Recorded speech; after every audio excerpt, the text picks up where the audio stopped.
Fel meysydd naturiol, mae yna 3 peth yn arbennig dwi'n edrych arno fo mwyn sicrhau bod y corff yn iach yn ei gyflawnrwydd a hefyd bod y lefel fwyaf optimaidd o fewn y corff mwyn sicrhau bod y corff yn gallu gweithredu a adfer ei hun ar ei orau bosib.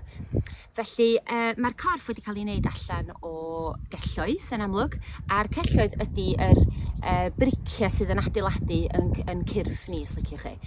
Rwan, mwyn i bob un cell weithio i orau glas, mae'n bwysig bod yna 3 peth, fel dwi'n dweud, yn arbennig yn ei le.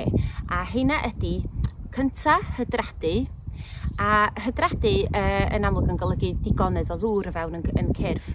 Mae bob un adwaith cemegol sydd yn digwydd o fewn bob un o'n celloedd ni yn ddibynnol ar ddŵr.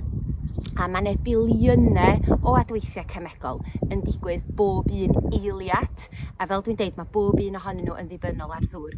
Felly mae yfed dŵr a cael diod o sydd lemon fresh, chydig o sydd lemon fresh mewn glasiad o ddŵr bob bore yn ddechrau da i'r diwrnod mwyn sicrhau bod y corff yn cael yr maeth mae angen a yn amlwg yr hydradiad cywir ar ddechrau diwrnod. Ond yfed dŵr fel mae'r dydd yn ystod y dydd, fel mae'r diwrnod yn mynd yn ei flaen, yn sicr yn mynd i fod yn un peth arbennig o bwysig ar gyfer yn iechyd ni. A wedyn yn ail, mae ganddo ni dymheredd. Rwan, weithiau mae bobl yn amlwg yn ymwybodol pan mae ganddo ni dymheredd uchel. Da ni'n gwybod yn iawn pam da ni yn teimlo gwres y corff. Ond faint ohonyn ni sy'n ymwybodol pan mae tymheredd y corff rhy isel. A dyna sy'n digwydd yn aml iawn, a sydd wedyn yn mynd i olygu bod y corff yn gweithio yn arafach.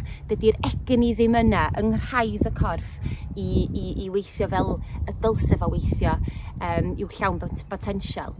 A mae bwydydd cynnes fel chili, sinsir, garlleg, spices o bob math yn rhoi tymheredd i'r corff, fel bod yn rhoi tân yn y craidd. A wedyn yn amlwg mae hynny'n cynyddu metaboleg a mae o'n help ar gyfer yn iechyd ni ar bob lefel.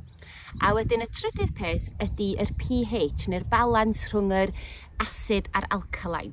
Ac yn anffodus, mae diet y dyddiau hyn yn dueddol o fod yn uchel iawn mewn bwydydd asidig, gormod o siwgr, gormod o fwydydd prosesu, gormod o gluten, gormod o gig wedi prosesu.